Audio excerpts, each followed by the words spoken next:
जय हिंद दोस्तों। आप सभी का मैं देवरिया कोचिंग क्लास में हार्दिक वंदन एवं अभिनंदन करता हूं।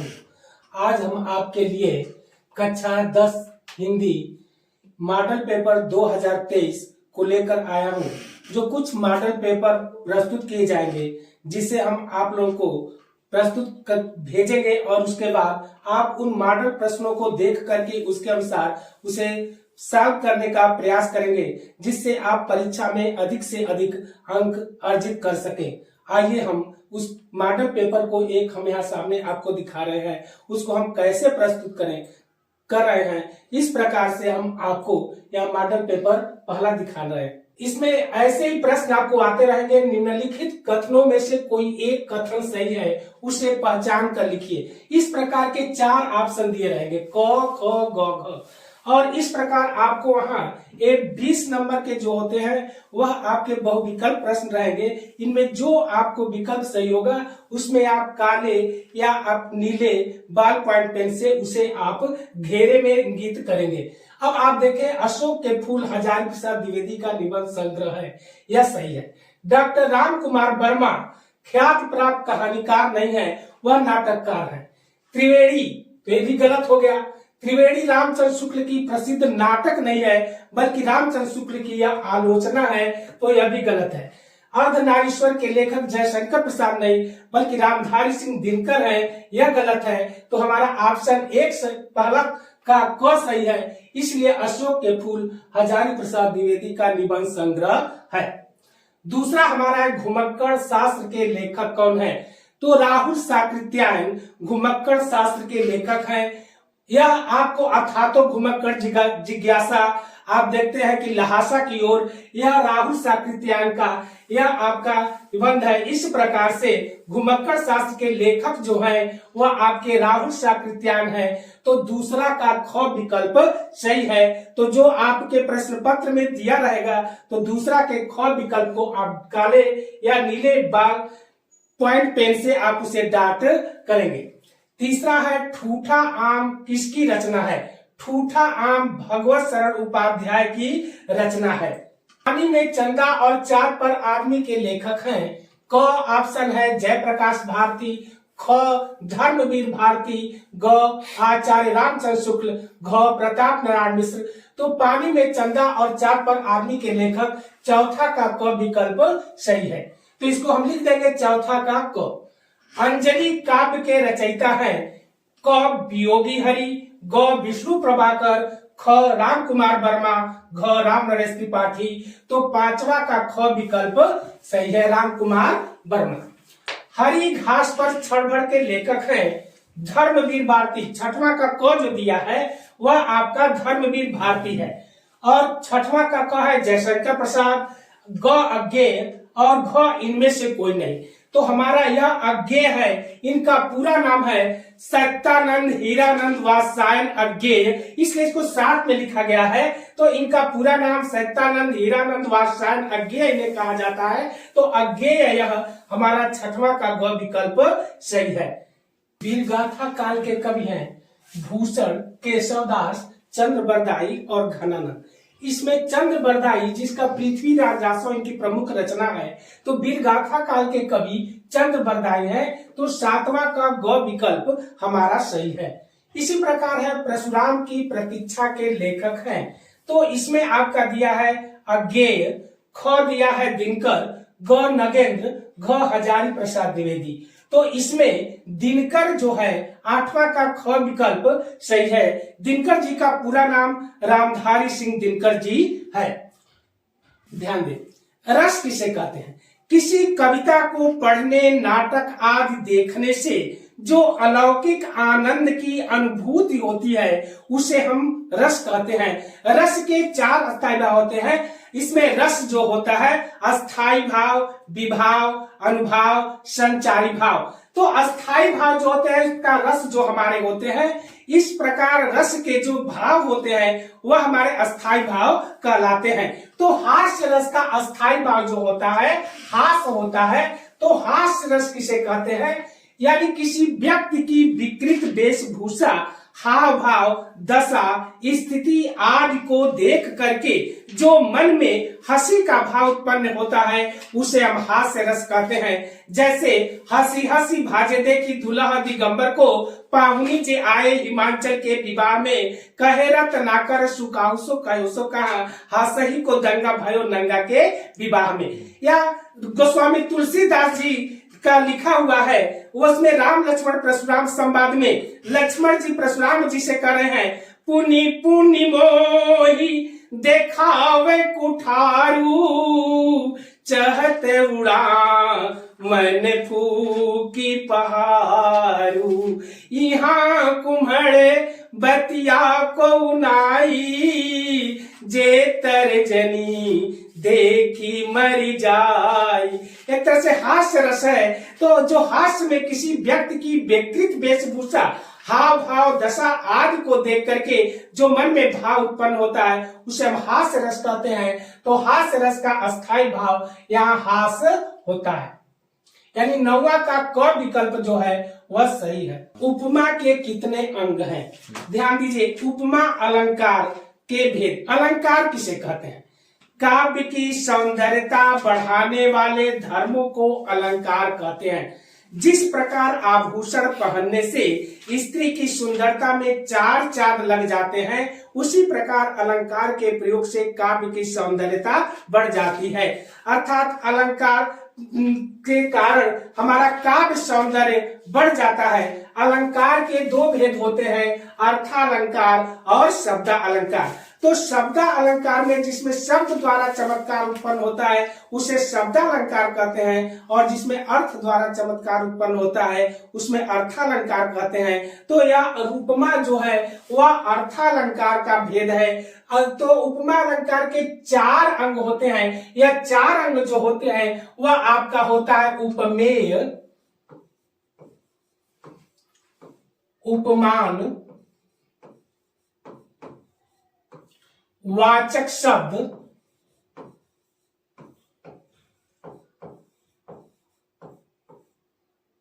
और साधारण धर्म।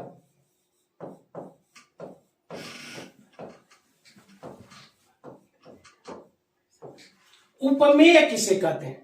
किसी प्रस्तुत वस्तु या व्यक्ति जो वर्णनीय हो, जिसका वर्णन किया जाए वह उसे उपमेय कहते हैं। और उपमान जिस प्रसिद्ध वस्तु या व्यक्ति से उसकी तुलना या समानता की जाए उसे हम उपमान कहते हैं। और वाचक शब्द सबसे उपमा अलंकार का पहचानने का सीधा सा तरीका है कि जहां आपको सम, सी, सीकर, सरिस, समाना, सा, से, सो, जहां भी ये आपको दिखाई दे उसे हम उपमा अलंकार कहते हैं। ध्यान दीजिए, यानी शब्दों के पहले उपमा अलंकार में योजक चिन्ह लगा रहता है, उसके बाद आपको यह सारे शब्द समसी, सीकर, सरिस, समाना ये दिखाई देते हैं। तो उपमेय, उपमान, वाचक शब्द, साधारण धर्म जिसमें समान गुणधर्म अर्थात दोनों में जो समानता दिखाई जाए उसे हम समान धर्म या साधारण धर्म कहते हैं। तो उपमा अलंकार के चार अंग होते हैं, उपमेय, उपमान, वाचक शब्द और साधारण धर्म। इसका सबसे उत्कृष्ट उदाहरण होता है, आइए देखें, पीपर, पात, सरिस, मन डोला।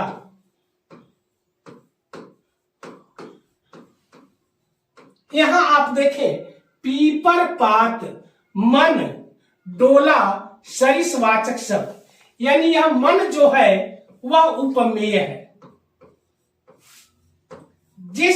जिसका वर्णन किया जाए, जो वर्णनीय हो उपमेय होता है, और जिससे उसकी समानता की जाए तो पीपर पात जो है वह उपमान है। और दोनों में जो समान धर्म समान गुण पाए जाते हैं वह आपके साधारण धर्म होते हैं। तो पीपल का पत्ता भी बिना हवा का डोलता है और मन तो चंचल रहता ही है, वह भी हमेशा स्थिर नहीं रहता, इसलिए वह डोलता है। इस कारण यह डोला शब्द दोनों में समान धर्म के रूप में पाए जा रहे हैं, इसलिए यह सरिस जो है वाचक शब्द है। तो उपमा अलंकार के 4 अंग होते हैं, उपमेय, उपमान, वाचक शब्द, साधारण धर्म। यदि इसमें किसी का एक का यदि लोप हो जाए तो उसे हम लोलुपमा कहते हैं। तो इस प्रकार उपमा के अंग जो है 4 होते हैं। 11वां क्वेश्चन है, रोला के प्रत्येक चरण में कितनी मात्राएं होती है? रोला एक छंद होता है। छंद पर थोड़ा सा विचार करेंगे। जो रचना सुर, लय, ताल, गति, यति, मात्रा आदि को ध्यान में रख करके रची जाती है उसे हम छंद कहते हैं। 3 प्रकार के सममात्रिक छंद, विषम मात्रिक छंद, अर्ध सममात्रिक छंद। तो रोला जो है वह आपका सममात्रिक छंद में आता है। इसके प्रत्येक चरण में 24-24 मात्राएं होती है, अर्थात एक सोरठा और दोहा मिलकर के रोला बनते हैं। तो इस प्रकार रोला के प्रत्येक चरण में कितनी मात्राएं होती है? 21, 24, 26 और 28। तो हम 11 का देखेंगे, ये हमारा ख ऑप्शन सही है। यानी रोला के प्रत्येक या 4 चरणों वाला सममात्रिक छंद है जिसके प्रत्येक चरण में 24-24 मात्राएं होती है। रोला का यही परिभाषा है। तो हम रोला के देख रहे हैं कि प्रत्येक चरण में कितनी मात्राएं होती है पूछा है, तो रोला के प्रत्येक चरण में 24 मात्राएं होती है। तो हमारा 11 का ख विकल्प सही है। नेक्स्ट आपका है 12, शताब्दी में कौन सा समास है? तो समास के बारे में थोड़ा सा हम जानकारी ले कि समास का शाब्दिक अर्थ होता है संक्षिप्तीकरण। 2 या 2 से अधिक पदों को संक्षिप्त करके एक नए शब्द बनाने की प्रक्रिया को समास कहते हैं। समास में 2 पद होते हैं, पूर्व पद और उत्तर पद, अर्थात पहला पद और दूसरा पद। तो यह आपका दिया है द्विगु समास, कर्मधारय समास, बहुव्रीहि समास और द्वंद्व समास। तो द्विगु समास होता है जिस समास का पूर्व पद या पहला पद संख्यावाची होता है उसे हम द्विगु समास कहते हैं। तो शताब्दी का यदि हम विग्रह करें तो यह हो जाएगा शत। शत माने होता है 100। आब्दी, आब्दी मीन्स होता है वर्षों, और यह आपका हो जाएगा यानी 700 अब्दों यानी 700 वर्षों का जो 700 वर्षों का समूह, इसलिए यह हमारा संख्यावाची हो गया। जिस समास का पूर्व पद या पहला पद संख्यावाची हो उसे हम द्विगु समास कहते हैं। तो हमारा शताब्दी में यानी 700 अब्दों का समूह या समाहार, इसलिए द्विगु समास होगा। कर्मधारय समास जिस समास का यानी पहला पद विशेषण और दूसरा विशेष्य होता है उसे हम कर्मधारय समास कहते हैं। बहुव्रीहि समास जिस समास के दोनों पद प्रधान न होकर किसी तीसरे को इंगित करते हैं उसे बहुव्रीहि समास कहते हैं। और द्वंद्व समास में जिस समास के दोनों पद प्रधान होते हैं उसे हम द्वंद्व समास कहते हैं। तो शताब्दी 700 वर्षों का समूह या समाहार, इसलिए हमारा 12 का ग यानी क विकल्प सही है।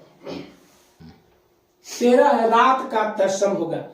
तत्सम और तद्भव क्या कहते हैं? जो शब्द संस्कृत भाषा के ज्यों के त्यों हिंदी में प्रयोग किए जाते हैं उसे तत् धन सम 2 शब्दों से मिलकर बना है।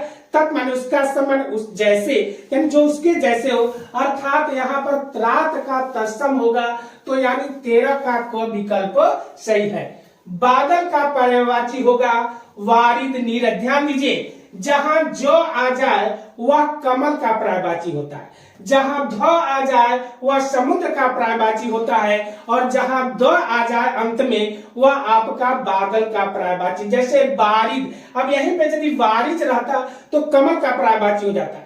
यानी ये चारों जो है तीनों ख, ग और घ, नीरज, पंकज, अंबुज एक कमल के पर्यायवाची हैं, और वारिद जो है वह बादल का पर्यायवाची है। यही वारिद यदि रहता तो समुद्र का पर्यायवाची हो जाता, इसलिए बादल का पर्यायवाची या 14 का क विकल्प सही है, यानी हमारा वारिद होगा। आप में संधि 2 ही है। संधि किसे कहते हैं? दो निकटवर्ती वर्णों के पारस्परिक मेल से जो विकार या परिवर्तन होता है उसे हम संधि कहते हैं।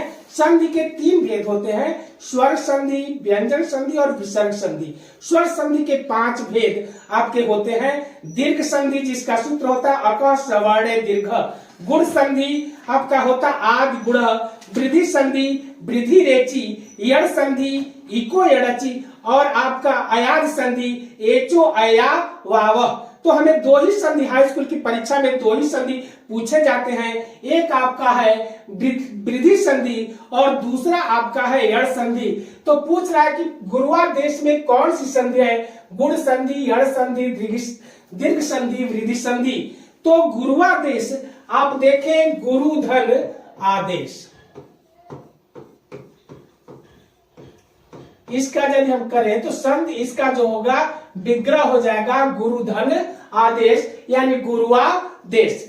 यह आपका कहता है यदि उ यहां मात्रा जुड़ा हुआ है गुरु, इसके नियम ये होते हैं कि यदि ई अथवा ई के पश्चात कोई असमान स्वर आता है तो ई का य हो जाता है और आगे वाले मात्रा से युक्त जो बढ़ोते अर्ध होते हैं, तथा ई उ के बाद यदि कोई असमान स्वर आता है तो वह हो जाता है। तो इसमें उ अधन आ बराबर क्या हो जाएगा?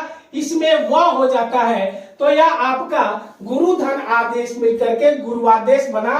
तो यह आपका यण संधि होगा यानी 15 का ख ऑप्शन सही है।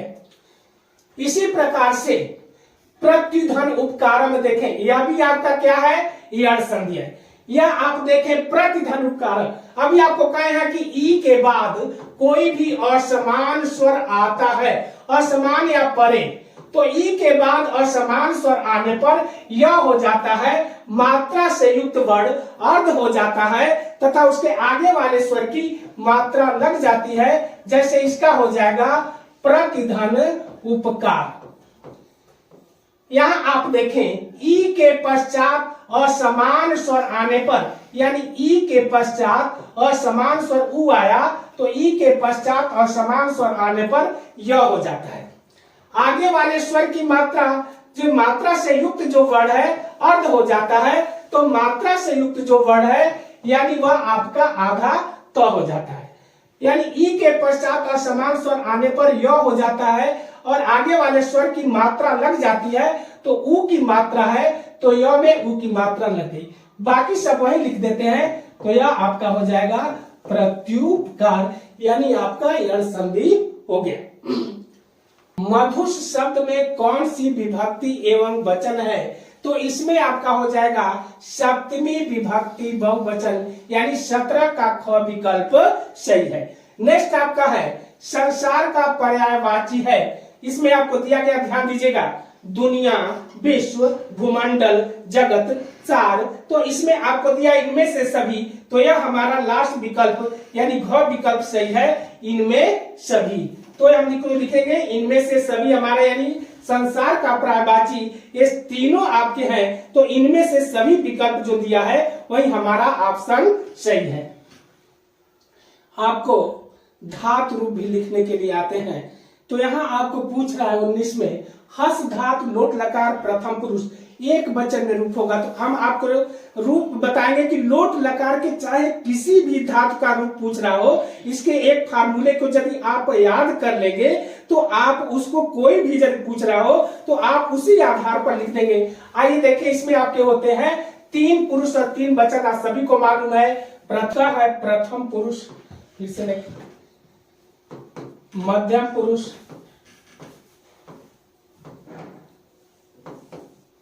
उत्तम पुरुष, एक वचन, द्विवचन और बहुवचन। इसमें आपको देखना है कि प्रथम पुरुष नियम क्या लगाएंगे।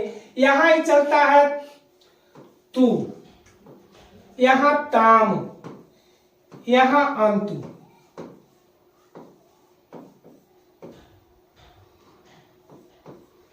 प्रथम पुरुष का एक वचन में तू ताम अंतु। कोई भी आपको धातु का रूप यदि पूछ रहा है तो आप इसको कर देंगे। मध्यम में चलता अ, इसमें चलता है तम, इसमें चलता है तो। उत्तम पुरुष में आन, आओ, आम। अब आप देखें इसमें दिया है हस, हसानी, हसतु, हसंतु। अब आप देखें प्रथम पुरुष यानी हसतु, हसुता, हसताम, हसंतु। हसतु बन जाएगा आपका प्रथम पुरुष, देख लें, हसतु, हसताम, हसंतु। जब लिखेंगे तो यह विकल्प हट जाएगा, क्योंकि अ का मेल इसमें नहीं करेंगे तो यह आपका हो जाएगा तू, ताम, अंतु। इसमें होता अ, तम और त। मध्य उत्तम पुरुष में आनी, आओ, आम। अब देखें इसमें कौन सा हस धातु, लोट लकार, प्रथम पुरुष एक वचन। तो हस धातु प्रथम पुरुष एक वचन यानी तू दिया है, तो इसमें कहा हसत लिखा है, यानी हसत आपका ग विकल्प है, तो 19 का ग विकल्प आपका होगा। इसी प्रकार से ये भी पूछ रहा है पठ धातु लोट लकार मध्यम पुरुष एक वचन में जो रूप बनेगा, तो पठ धातु। अब यहाँ करें पठतु, पठताम, पठंतु, पठ, पठतम, पठत, पठानी, पठाओ, पठाम हो जाएगा। तो इस प्रकार से आप देखें पूछ रहा है कि हमारा मध्यम पुरुष, तो मध्यम पुरुष हमारा ए है, एक वचन ए है। पूछ रहा है मध्यम पुरुष एक वचन, तो मध्यम पुरुष का एक वचन जो होगा पठ होगा, यानी हमारा 20 का क विकल्प सही है। इस आधार पर आपको कोई भी जब पूछेगा, पट हो, हस हो, द्रच हो, लुट हो, कोई भी यही फार्मूला यदि आप लगा लेंगे लिख करके और उसमें जो भी जोड़ लेंगे, इस आधार पर इसको आप कर सकते हैं।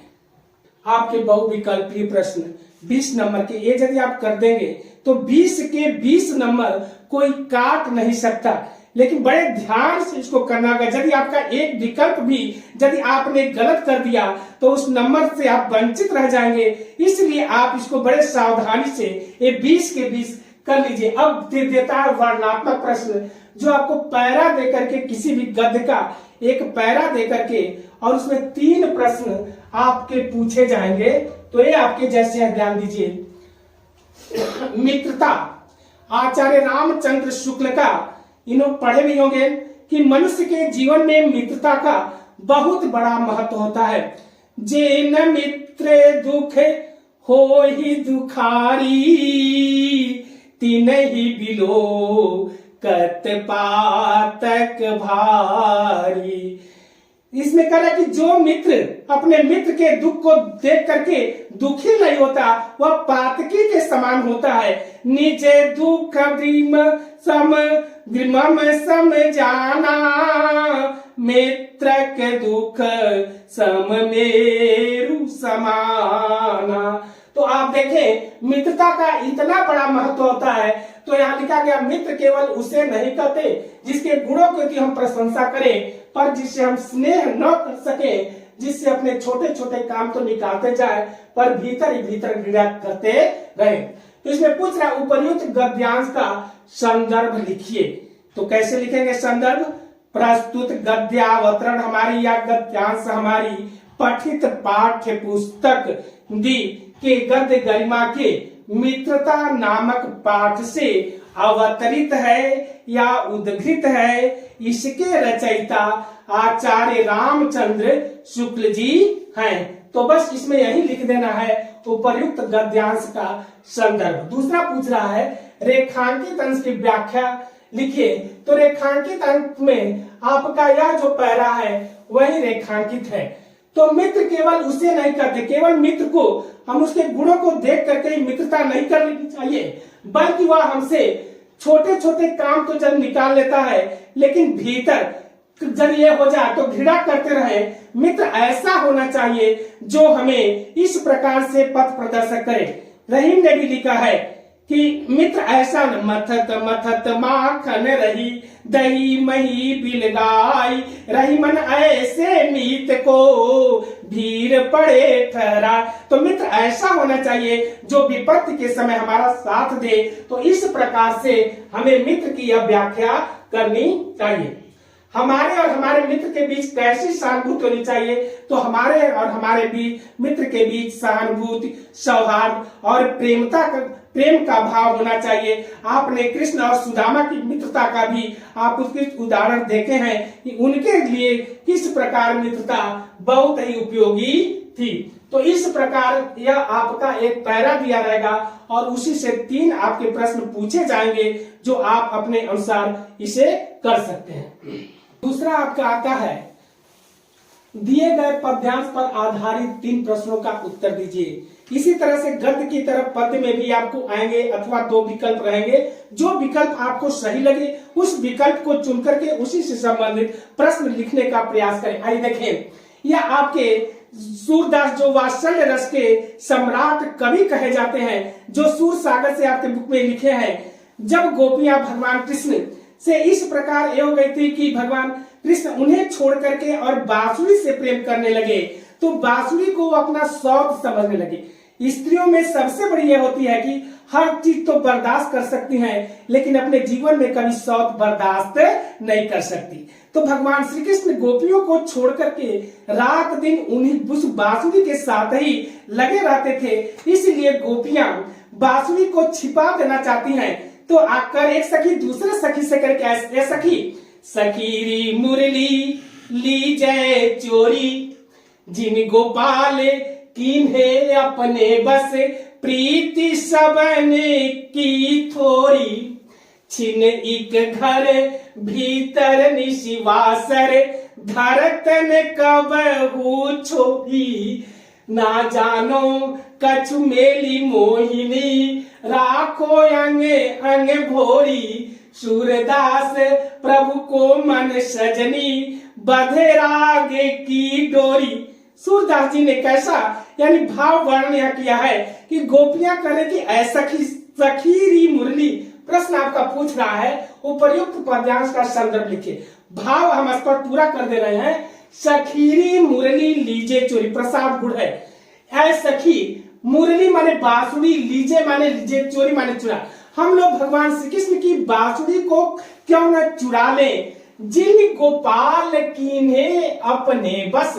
जिन गोपाल यानी कृष्ण, उस बांसुरी ने जिन भगवान कृष्ण को अपने वशीभूत अपने बस में कर लिया है, प्रीति सबन की तोड़ी, हम लोगों के प्रेम को तोड़ करके और उस बांसुरी ने भगवान कृष्ण को अपने बस में कर लिया है। उस सौत रूपी बांसुरी को आओ हम सब मिलकर चुरा ले। छिन एक घर भीतर निशिवासर, एक क्षण भी यानी छिन एक क्षण भी, चाहे वह घर के अंदर हो चाहे वह घर के बाहर हो। छिन एक घर भीतर निशिवासर, चाहे रात हो, निश माने रात, वासर माने दिन, चाहे रात हो चाहे दिन हो, धरतन कबहू छोरी, कभी भी उस बासौत रूपी बांसुरी को कभी भी अपने आप से अलग नहीं रखते। अर्थात वह सौत रूपी बांसुरी सदैव उन्हीं के साथ वह लगी रहती है। कबहू कर माने होता हाथ, कभी वह सौत रूपी बांसुरी उनके हाथों में रहती है। कबहू अधरणी, कभी उनके ओठों पर रहती है। कबहू कटी कबहू, और कभी अपने कमर में ले लेते हैं। खोसत जोरी, और अपने कमर में उसे खोस लेते हैं। इसलिए वह उनके प्रत्येक अंग अंग से यह बांसुरी हमेशा प्रत्येक क्षण लिपटी रहती है। इसलिए गोपियों को यह दशा देख करके उनके अंदर सौतिया डाह हो जाता है, ईर्ष्या हो जाती है। ना जाने कछु में मोहनी, राखे अंग भोरी, ना जाने यह सौत रूपी बांसुरी भगवान कृष्ण के प्रत्येक अंग अंग को अपने भ्रम में, अपने मोहनी रूप से उन्हें आकर्षित करके और अपने बस में कर ली है। सूरदास प्रभु को मन सजनी, बंधे राग की डोरी। इसमें सूरदास जी कहते हैं कि गोपियां कर रही हैं कि भगवान कृष्ण को वह अपने प्रेम रूपी राग में वह बांसुरी इस प्रकार से बांध ली है, अर्थात अपने वशीभूत कर ली है। तो प्रश्न पूछ रहा है, उपर्युक्त पद्यांश का संदर्भ ठीक वैसे लिखेंगे। प्रस्तुत काव्यांश हमारी पठित पाठ्य पुस्तक काव्य संकलन के सूरदास नामक पाठ से लिया गया है। इसके रचयिता सूरदास के पद से लिया गया है। इसके रचयिता सूरदास जी हैं। रेखांकित अंश की व्याख्या कीजिए। तो सखीरी मुरली लीजे चोरी, जिन गोपाल कीन्हे अपने बस, प्रीति सबन की थोड़ी। तो इसका व्याख्या आपको बताया गया है, तो वही व्याख्या आप लिख देंगे। गोपियां क्या क्या योजना बना रही है? तो गोपिकाएं भगवान कृष्ण की बांसुरी को चुरा लेने की योजना बना रही हैं।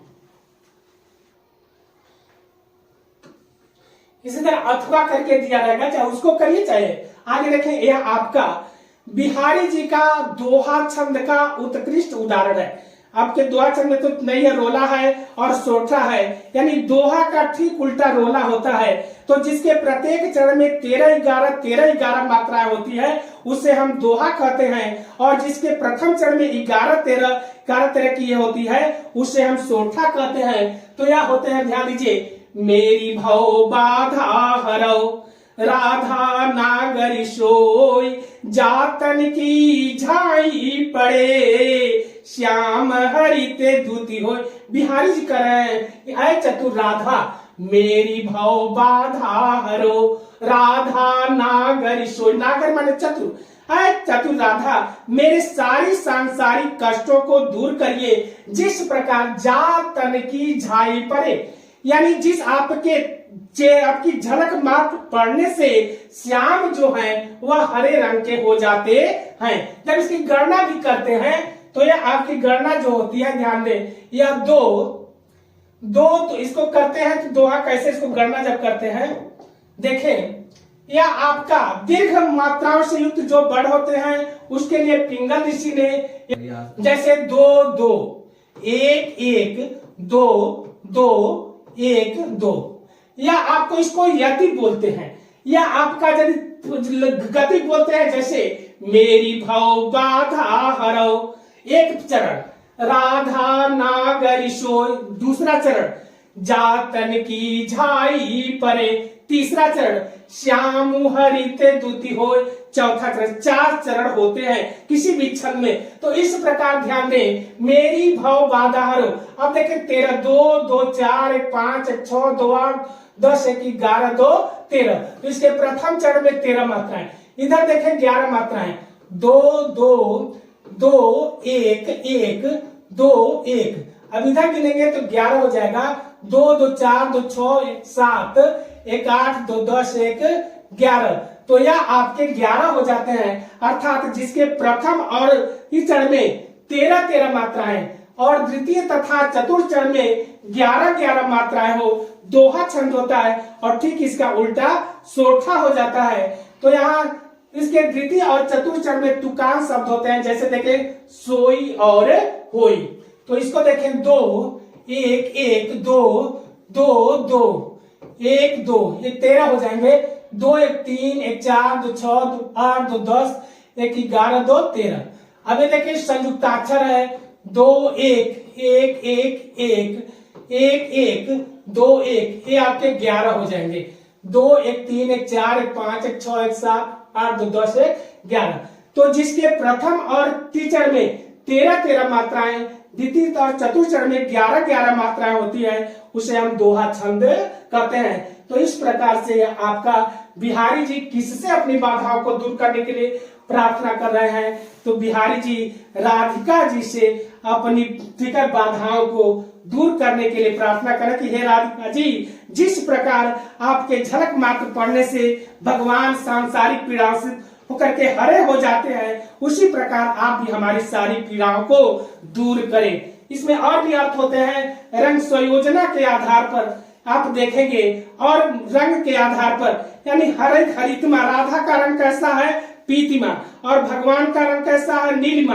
तो पीतिमा और नीलिमा जब मिलती हो तो वह हरे रंग हो जाती है। जैसे आप हल्दी और चूना मिलाते हैं तो हल्दी का जो रंग होता है पीला होता है, और चूने का रंग होता है वह आपका सफेद होता है, लेकिन दोनों मिलने के बाद वह एकाकार रंग में हो जाते हैं, वह आपके लाल रंग में। इसलिए प्रेम की सराहना भी ऐसे कह गए, रही मन प्रीति सराहिए, मिले हो ते रंग दून, ज्यों जर्दी हरदी तजे, तजे सफेदी चून।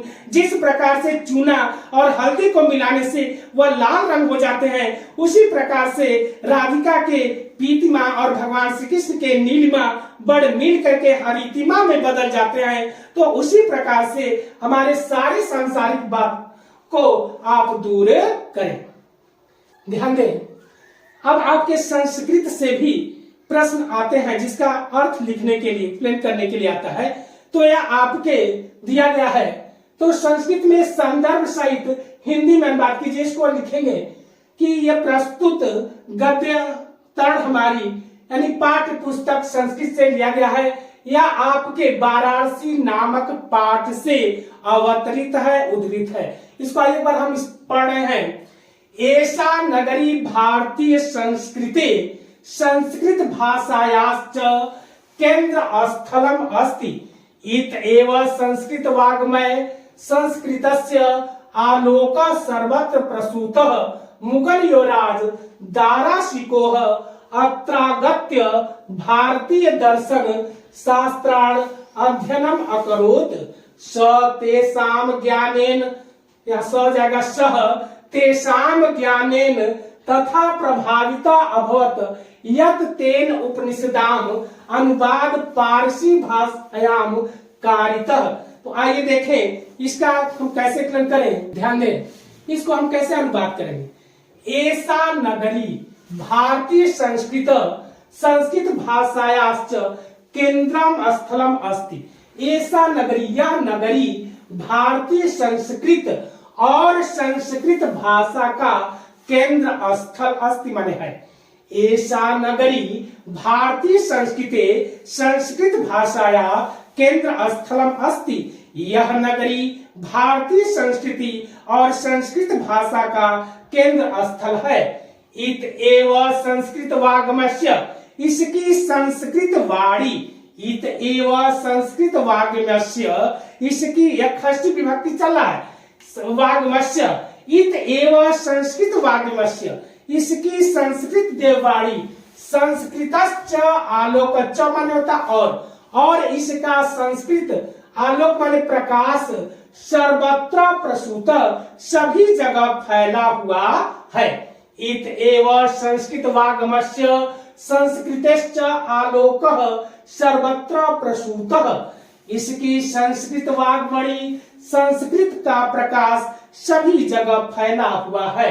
मुगल युवराज दाराशिकोह, मुगल युवराज दाराशिको अत्रागत्य भारतीय दर्शन शास्त्राणाम अध्ययनम अकरोत्। मुगल युवराज दाराशिको अत्रागत माने यहाँ आकर भारतीय दर्शन शास्त्र का अध्ययन किया।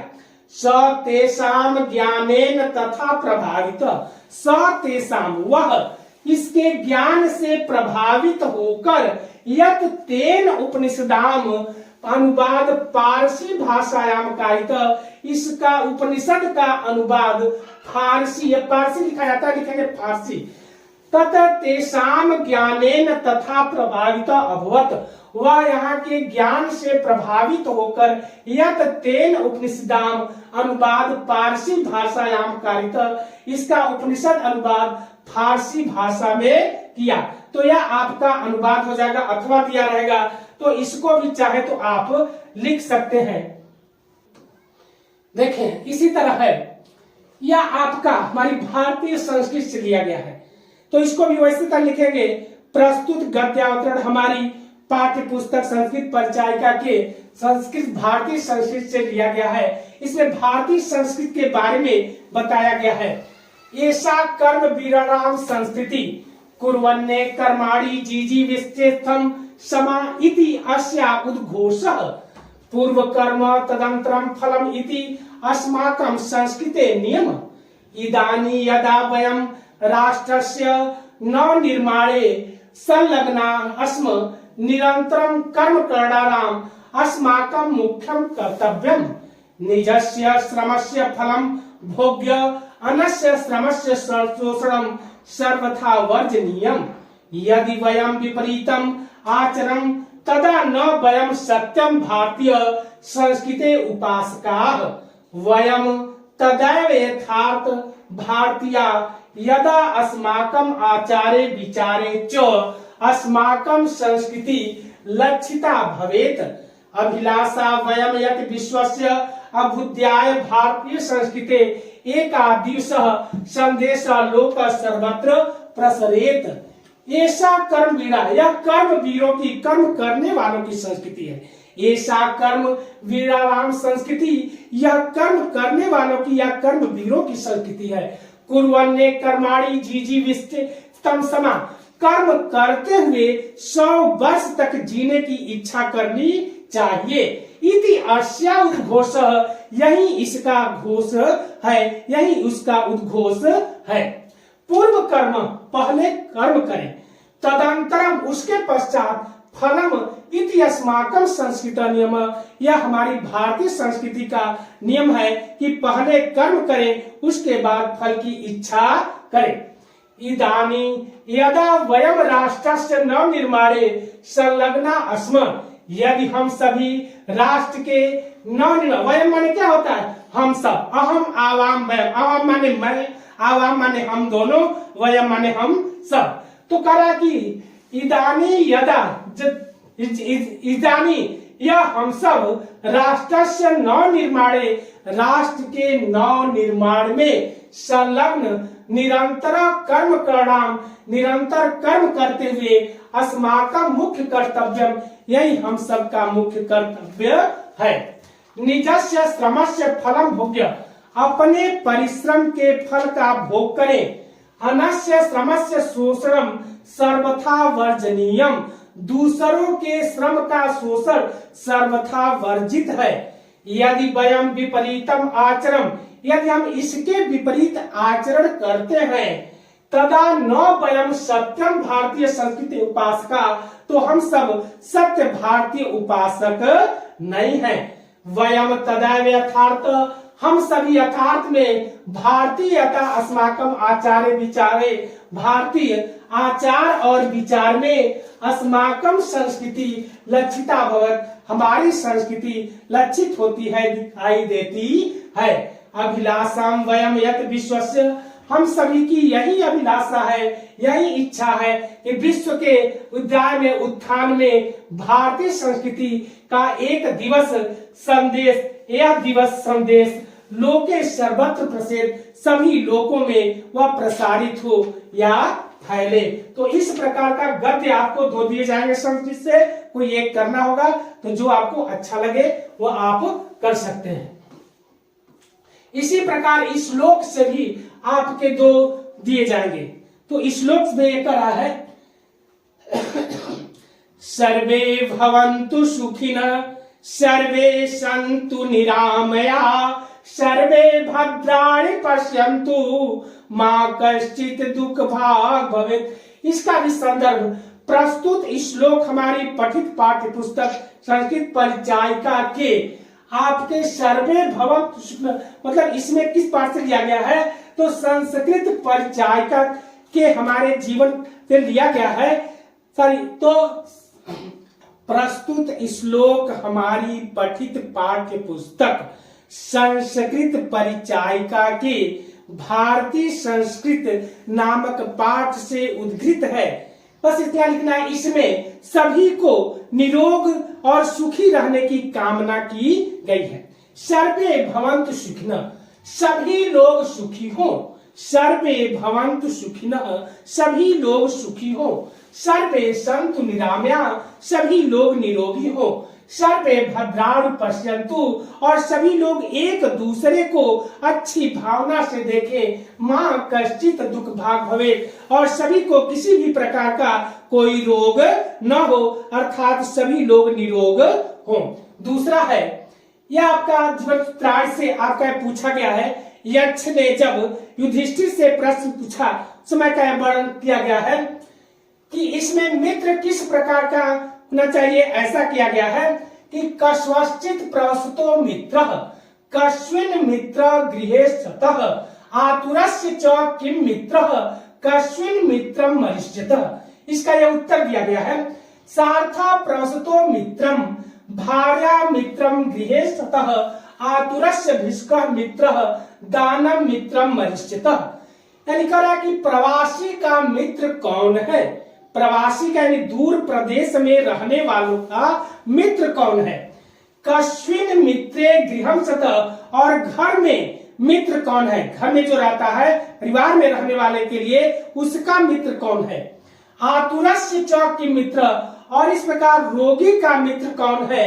कस्मिन् मित्र मर्षित, और मरने वालों का मित्र क्या है। उत्तर है सार्थप्रस्थ मित्र, यानी प्रवासी का मित्र अपना सार्थ है।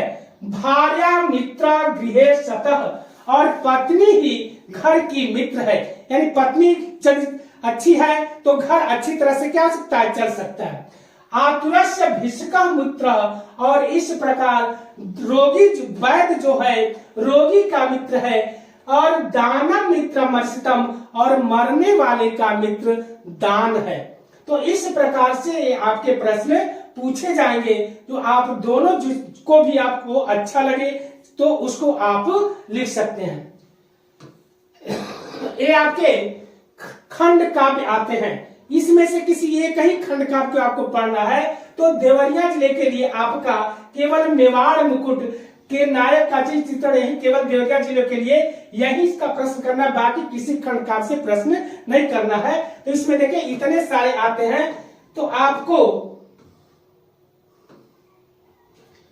बहुत से तो मेवाड़ मुकुट से संबंधित जो भी प्रश्न रहेंगे वही आपको करने होते हैं। तो मेवाड़ मुकुट नायक का चित्रण बस कर देना है। दिया गया है इसमें जीवन परिचय और उनकी एक रचना का उल्लेख करना है।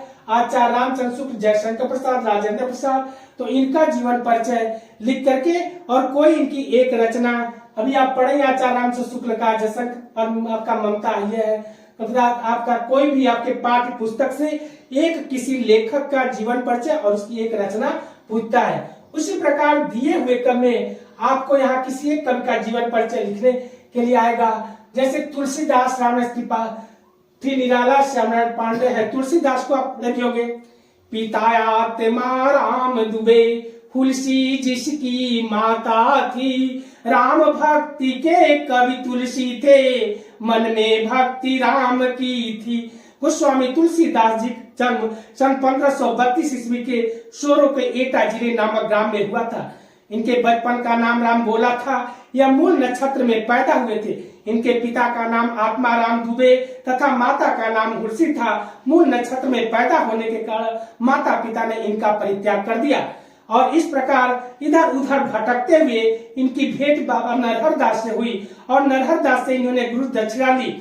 इनकी योग्यता और प्रतिभा से प्रभावित होकर दीनबंधु पाठक ने अपनी पुत्री रत्नावली का विवाह इनके साथ कर दिया। ये अपनी पत्नी से अनन्य प्रेम करते थे। अपनी पत्नी के बिना एक क्षण भी नहीं रहते।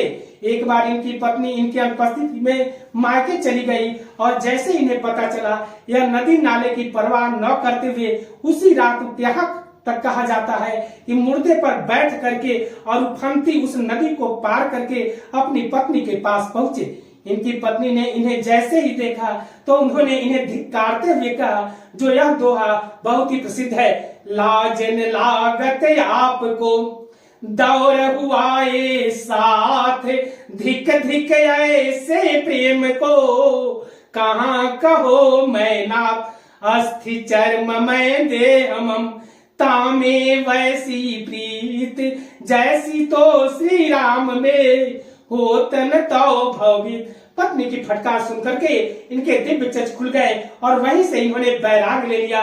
इस प्रकार से इन्होंने बहुत सी रचनाएं की। जो रामचरितमानस महाकाव्य इनका सबसे उत्कृष्ट महाकाव्य है। तो इनकी जब एक रचना पूछ रहा है तो रामचरितमानस, रामलला, नच्छु, गीतावली, दोहावली, कवितावली, बैरव रामायण, तो आज इनकी उन्होंने रचनाएं की।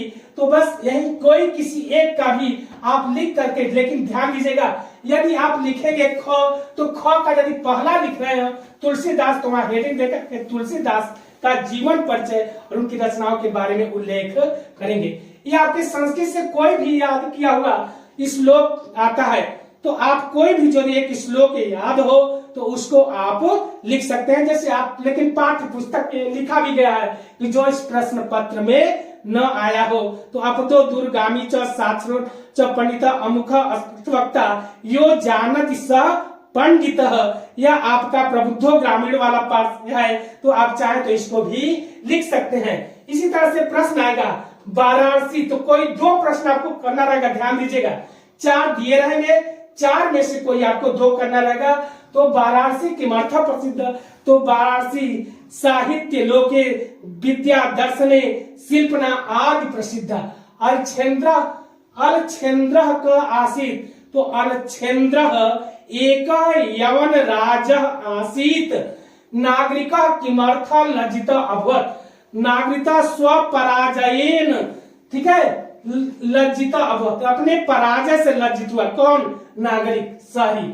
चंद्रशेखर काशित, चंद्रशेखर एक देशभक्त क्रांतिकारी आसीत। बस ये लिख, दोनों में से मतलब कोई 4 में से कोई आपको 2 ही करने रहते हैं। बाकी आपका किसी एक विषय पर निबंध लिखने के लिए आएगा। यही आपके कुल पेपर है मॉडल। तो अच्छे तरह से इसे आप अध्ययन करके और जो आप अच्छे तरह से सुंदर राइटिंग में इसे लिखने का प्रयास करके अच्छे से अच्छे अंक लाने का प्रयास करें। अन्य भी आपको मॉडल ऐसे ही भेजे जाएंगे। आज